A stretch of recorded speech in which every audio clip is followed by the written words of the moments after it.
On peut contourner tout le reste, mais ces deux choses-là sont essentielles. En Russie, nouvelle journée de manifestation à Moscou. Et même scénario que le week-end dernier, plusieurs centaines... La femme est à côté de lui jusqu'au dernier moment, elle restera. Jusqu'au dernier moment, elle sera à côté de lui pour lui donner cette force. Et ça y est, il décolle, Frankie Zapata. Moi, si je pouvais, je le ferais, hein, même à mon âge. Waouh! Waouh! Waouh! Waouh! Après une salve d'applaudissements. Le mien, ma roulotte croisera la vôtre. Merci beaucoup. Merci. C'est la fin de ce journal qui était pour moi le dernier au sein de la rédaction nationale de France 3, l'épilogue d'une aventure de 2 décennies. Tu t'en vas. Mais dans mon cœur, ce n'est rien que quelques semaines, ça attend. C'est la fin de ce journal, le dernier en ce qui me concerne. Peut-être l'ignorez-vous, mais le soir 3, ce sera sa diffusion sur France 3 le 25 août.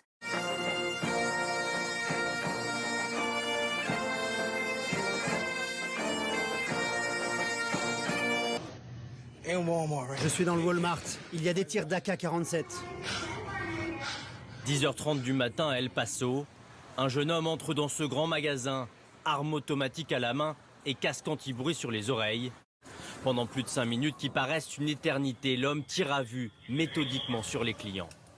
De longs instants avant que la police n'arrive sur les lieux et n'évacue ce centre commercial très prisé de la communauté hispanique.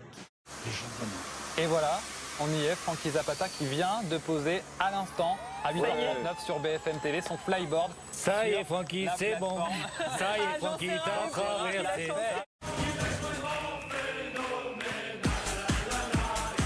Au-dessus de la Manche, Frankie Zapata vole à 170 km/h. Surréaliste, il semble flotter dans les airs. Une traversée historique qui aura duré 21 minutes. Bravo. Des centaines de kilomètres de bouchons. La journée la plus difficile de l'année sur les routes a tenu ses promesses. Installée devant sa maison à Livron, Marguerite, 84 ans, observe les plaques d'immatriculation depuis 7 heures ce matin. GB, Luxembourg, Pologne, l'Ardèche, l'Alsace.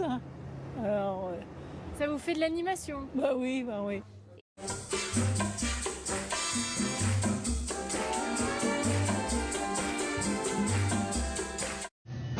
Allongés sous les rayons du magasin, les clients se cachent du tueur. Et quelques heures après ce drame, une autre fusillade a éclaté à Dayton, au nord-ouest des États-Unis. Un homme a abattu 9 personnes avant d'être tué par la police. On ne connaît pas encore ses motivations. Depuis le début de l'année, on compte déjà 250 tueries aux États-Unis. C'est plus d'une fusillade par jour. On a besoin d'aimer et d'être aimé en retour. On ne peut pas faire l'impasse là. 2 personnes, dont des journalistes, ont été interpellés par la police. Ici, un homme sort une pancarte. Quelques secondes à peine. Rien. Comme disait Charles Aznavour, nous nous reverrons un jour ou l'autre. Une minute de silence, gorgée d'émotions. Si vous y tenez autant que moi, si votre chemin passe par... Des violences en marge de l'hommage à Steve Maia Caniço cet après-midi à Nantes. Des centaines de manifestants ont défilé pour dénoncer les violences policières. Des commerces ont été vandalisés, une quarantaine de personnes interpellées. Il y a eu beaucoup de slogans « Justice pour Steve », on veut connaître la vérité, ni pardon ni oubli. Après les gens bien sûr se sont un petit peu énervés, on s'en cache pas, des slogans anti-police. Ou... Comment voulez-vous qu'on aime la police? Comment voulez-vous qu'on aime la police? On est des frères.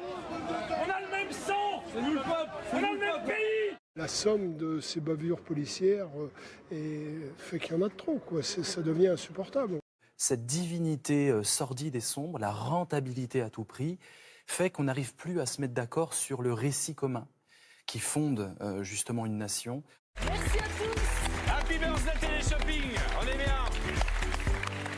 La vague de chaleur qui a touché la France et toute l'Europe au mois de juillet est arrivée au Groenland. Elle entraîne une hausse extrême des températures et une fonte des glaces spectaculaire. La quantité de glace fondue pour le seul mois de juillet équivaut à 64 millions de piscines olympiques.